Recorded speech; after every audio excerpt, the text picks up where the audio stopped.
When Joel Edgerton called me, I thought, well, what am I missing? What's the catch? He said, well, here's the thing. You play guys that people kind of like, and the twist in this movie is that you're not that nice. So I want to cast somebody where they're not going to see it coming. I was like, got it. I still somehow spun that into a compliment.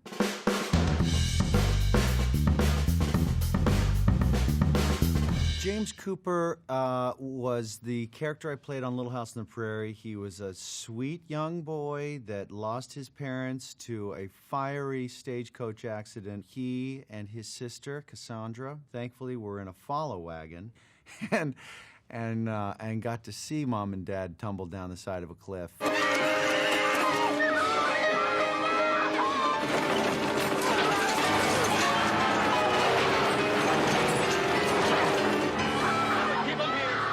Luckily, Charles Ingalls, Michael Landon, was there. He took a knee and he said, come live with us. And so we joined the Ingalls family there for a year. This was a character I had to be super sweet with. He had this gorgeous little bowl haircut that was just horrendous. I had to do a lot of crying, because you cry a lot on the prairie. I don't know how I did that at 11, because, you know, there's a lot of sort of sophisticated tricks you got to figure out to cry when you're older. Nose hair pulling or burning yourself with a match or something right before you go. That's what I had to do.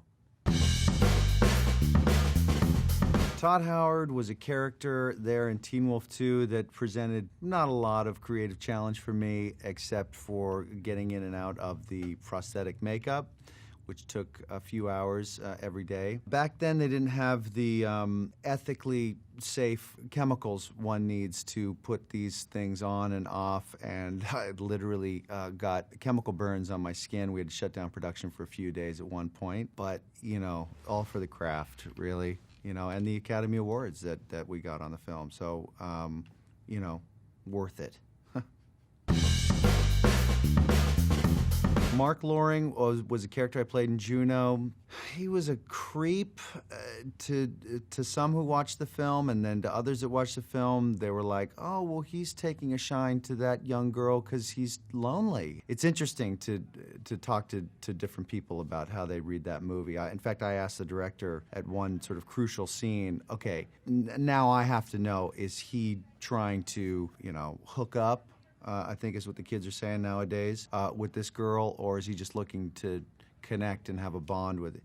And he said, I don't want to, I don't know. I'm not going to tell you. I said, well, all right. Well, I'm gonna decide. He said, all right, and then just hide it. That was sort of an interesting balance. And he said, do the scene 10 different ways, like from, you know, totally harmless all the way up to really lascivious. And in the editing room, I will try to play with all the different takes to build this ambiguous sort of cocktail. I'm leaving, Vanessa. What? I'm getting a place in the city. Got it all planned. This is something I've been wanting to do for a long time. No. He cut up that scene with a bunch of different performance takes, and you've got the stew. Michael Bluth is a character that I played in Arrested Development. This guy is sort of the sane person, I put in quotes, in an insane family, although there are plenty of times when he was pretty dumb himself.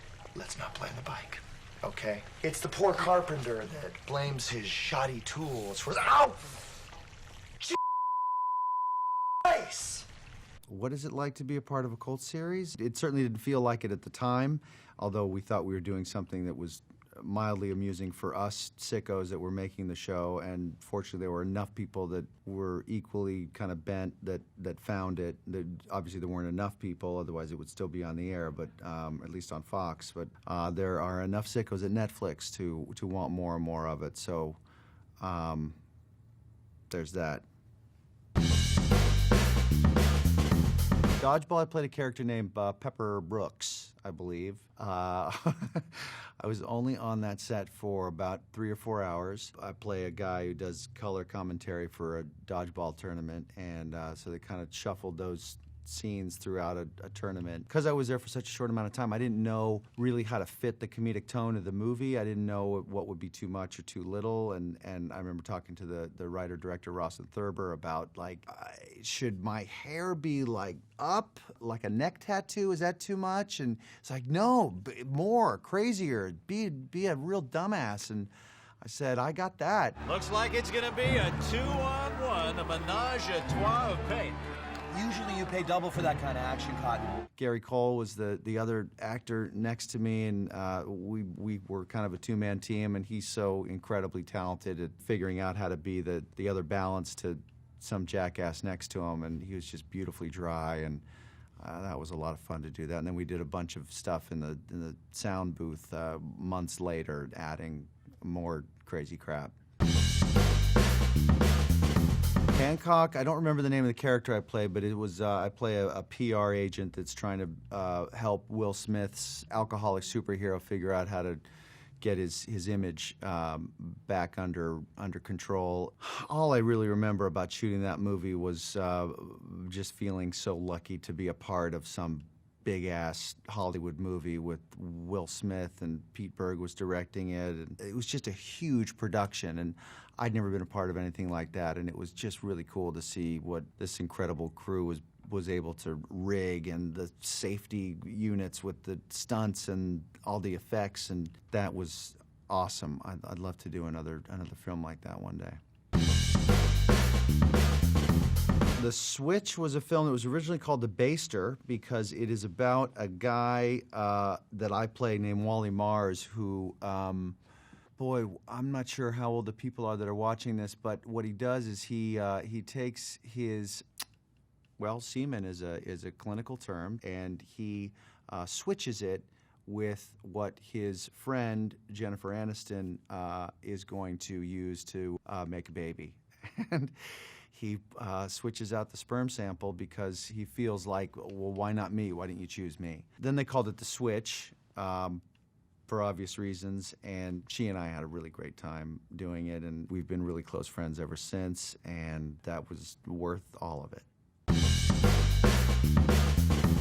I play Nick Hendricks in Horrible Bosses. The character, like most characters I play, was not too tough. The least dumb of a super dumb trio, or at least P thinks. The movie was a lot of fun to shoot. Everybody associated with it, cast and crew, we had a really good time. A little too much night work for an old man like me. I like to be in bed by 4:30, 4:45. This went oftentimes to 9 or 10 at night. Ms. Aniston and I got to work together again on Horrible Bosses and Horrible Bosses 2. Had a pretty fun sex therapy scene. Trying not to make each other laugh.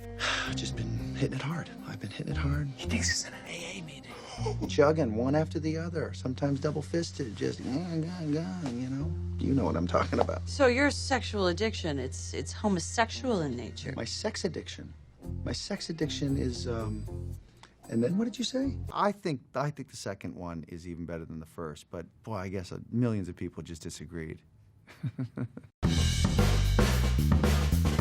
Identity Thief is a movie about somebody having their identity stolen. Middle-aged guy stolen by a middle-aged woman. That was an incredibly fun job because Melissa McCarthy was the middle-aged white woman, and I was very happy that she said yes. It was originally going to be a man, and then I saw her in Bridesmaid, and I said, let's switch it to a woman. Got to work with this lady, and we're still really close, and our daughters are actually really good friends. Seth Gordon directed that one. He directed Horrible Bosses 1, and I was lucky that he was nice enough to say yes to do Identity Thief. Another good working experience. Again, not a tough character to play. That's the dream. You've got to try to find characters that you're not going to break a sweat playing.